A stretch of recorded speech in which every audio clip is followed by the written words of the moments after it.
Muito Agora, foda, tem uma cara. coisa que parece, poucas pessoas sobrevivem, né? Mas para contar a história.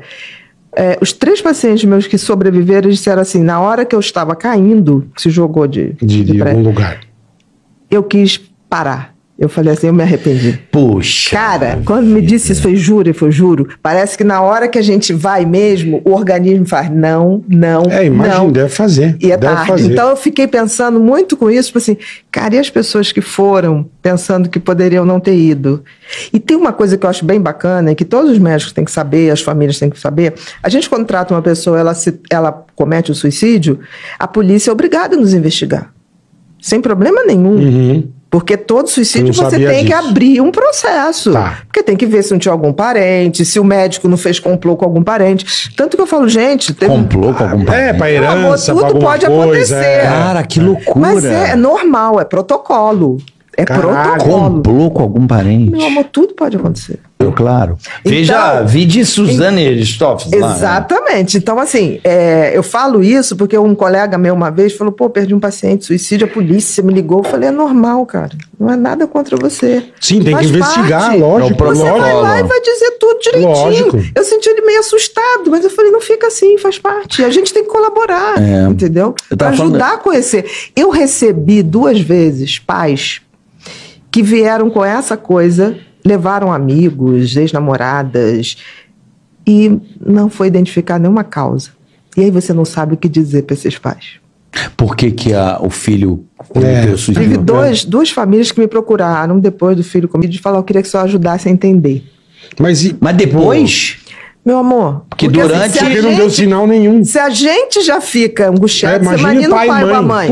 Pastor, o que a Bíblia fala sobre quem tira a sua vida não tem salvação? A Bíblia não fala que quem tira a própria vida não tem a salvação. É claro que tirar a própria vida é pecado, sem dúvida alguma, mas nós não sabemos qual é o último pensamento consciente que aquela pessoa teve antes de tirar a própria vida. Tirar a própria vida é algo antinatural. Geralmente a pessoa está no estado de desespero, já está com uma depressão que tomou conta dos pensamentos. Então o que eu acredito é que Deus considere o último pensamento são dessa pessoa. Pode ser que ali no momento que ela vai se enforcar, que ela se jogou sobre a corda, ela pediu perdão e se arrependeu. A gente nunca sabe. Então só Deus é o juiz sobre todas as coisas. Por isso que quando sou chamado a fazer uma cerimônia fúnebre de alguém que se suicidou, que acabou com sua própria vida, eu transmito a mesma mensagem de esperança como para qualquer outra pessoa. Agora, se você tem tido pensamentos suicidas, por favor, procure ajuda. Tem gente que ama você e você pode sim conseguir ajuda para vencer esses pensamentos que não são da vontade de Deus. Padre, quem tira a própria vida tem perdão? Deus perdoa? Eu creio que somos nós que ainda não conseguimos perdoar as pessoas que tiram a própria vida. Temos dificuldade de encarar esse tema que é tão difícil, tão doloroso e necessita de um cuidado a mais. Mas respondendo à sua pergunta, Deus conhece o interior de cada pessoa. É difícil falar sobre esse tema se Deus perdoa ou não. O que eu posso dizer é que Deus sabe o que levou a pessoa a tirar a própria vida e nos últimos instantes que ela estava ali em vida nesse mundo, só Deus sabe o que ela passou. Ela pode ter tido um arrependimento, ela pode ter pedido perdão a Deus naquele momento. Às vezes, no último segundo de vida, nos últimos instantes, a gente é capaz de ganhar o céu. É só você olhar ali para o ladrão ao lado de Cristo, o ladrão ao lado de Cristo na cruz. Nos seus últimos instantes de vida, ele alcançou o paraíso, quando olhou para Cristo e pediu. Então é difícil falar, porque nós não sabemos a dor que a pessoa passou, aquilo que ela vivenciou, o que foram os últimos momentos dela. Mas o que eu posso dizer é que nós a entregamos à infinita misericórdia.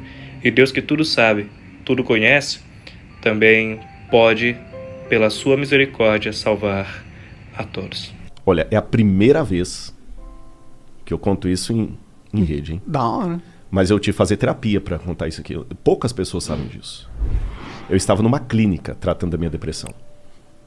Eu estava numa depressão tão severa que eu estava com o risco de suicídio. A pior humilhação que você pode imaginar, eu tive.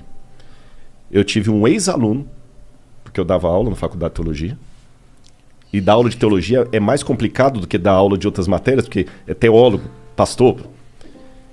Tinha que ter um aluno comigo que... Aí, nesse ponto, eu agradeço muito a Igreja Adventista. Nenhum pastor adventista ganha salário para ficar milionário, ter ilha, apartamentos, não tem. Mas a igreja também não me deixa passar vergonha. Ela cuida. O plano de saúde que eles têm cuidou de mim tudo ali. E o que o plano de saúde não cobriu, o diretor da universidade, do NASP, Rodrigo, o NASP vai pagar.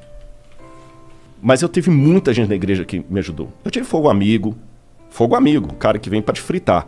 O cara que era antes brother. Antes brother. Que queria a sua posição, provavelmente. Exatamente. Mas depois me fritou. Uhum. E por que eu não saí da igreja? Porque ao mesmo tempo, se eu falar que a igreja não presta por causa daqueles que me ferraram, o que eu faço com aquela multidão que me ajudou? Eu não tô falando de gente que é fã do Rodrigo Silva, influencer. Não. Eu tava na pior. E aí, eu tava tão mal que nessa época eu tava em Sobral. Passei uns 2 meses em Sobral trabalhando para uma universidade lá, numa licença, um sabático. E o dono lá, que é muito rico, viu que eu fiquei tão mal que ele me pegou, botou no avião particular dele. Eu só lembro de uma cena assim que é interessante. A depressão, eu nunca fiquei bêbado.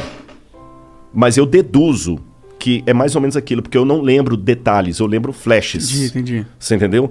Eu lembro do Dr. Oscar, lá de Sobral, gente fina demais, muito bacana. Ele, Rodrigo, você vai para São Paulo, lá pro Cevisa. E eu lembro que ele pegou um dinheiro e botou no meu bolso, e eu lembro do valor, era R$1.000. Eu falei, doutor, não, põe aqui que você precisar de alguma coisa. Que é assim que eu...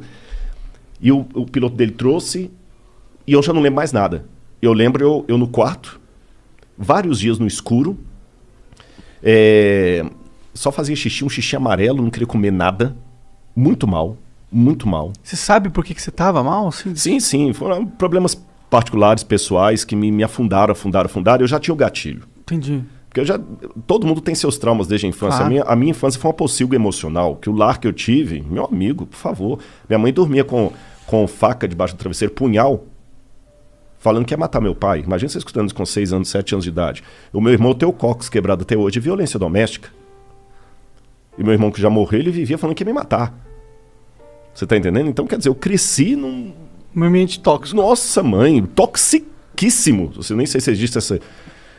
Aí, então tudo isso aí já te predispõe. Claro. Mas não foi uma coisa assim com Deus ou algum pensamento... Não. De angústia existencial, não era algo assim? Não, foi angústia existencial, porque tem uma hora que mistura tudo. Entendi. Vira uma salada de fruta. Você já nem sabe mais por que tá doendo. Sabe o que é você ajoelhar, querer orar e só chora? Eu não queria viver. Eu perdi a ligação com a vida. A verdade foi essa.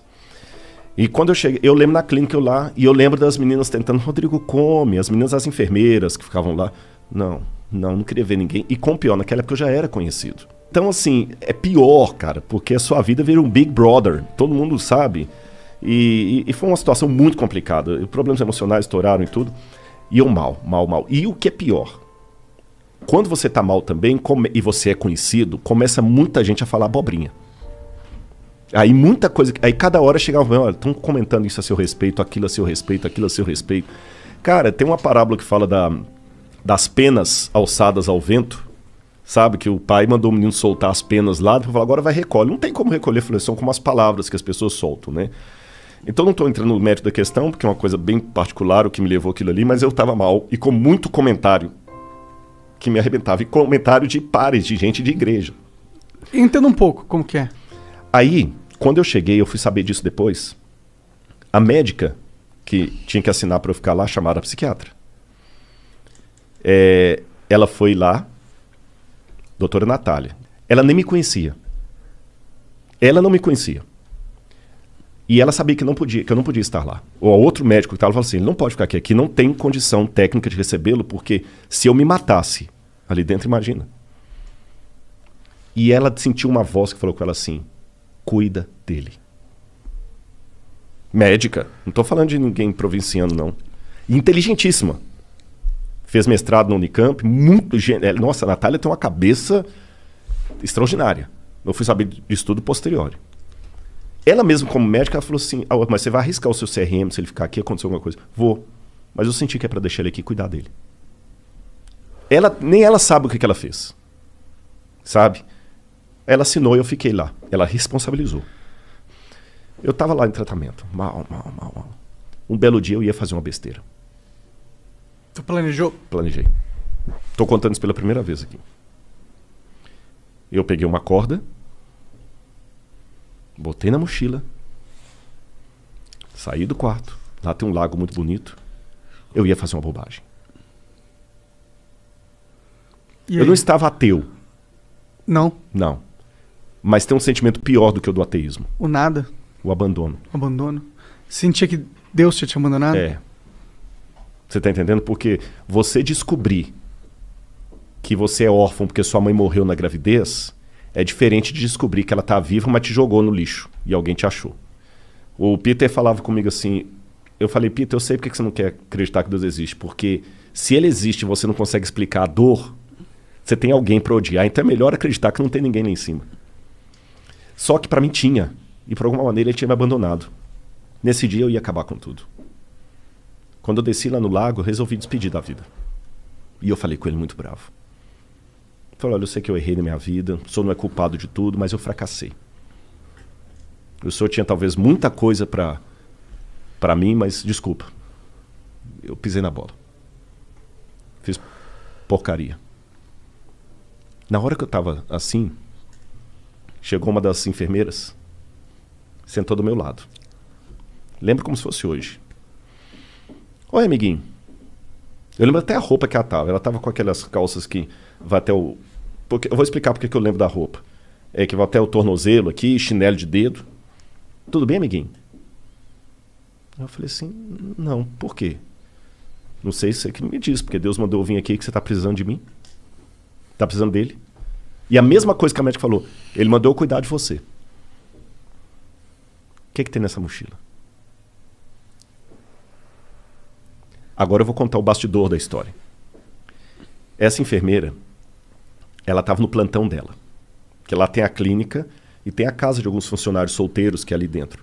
Ela sentiu na hora uma voz dela falando assim, desce agora lá no lago, porque o Rodrigo precisa de você, vai agora. E a voz ficava como empurrando assim, sabe? Vai agora, incomodando, vai agora, vai, desce.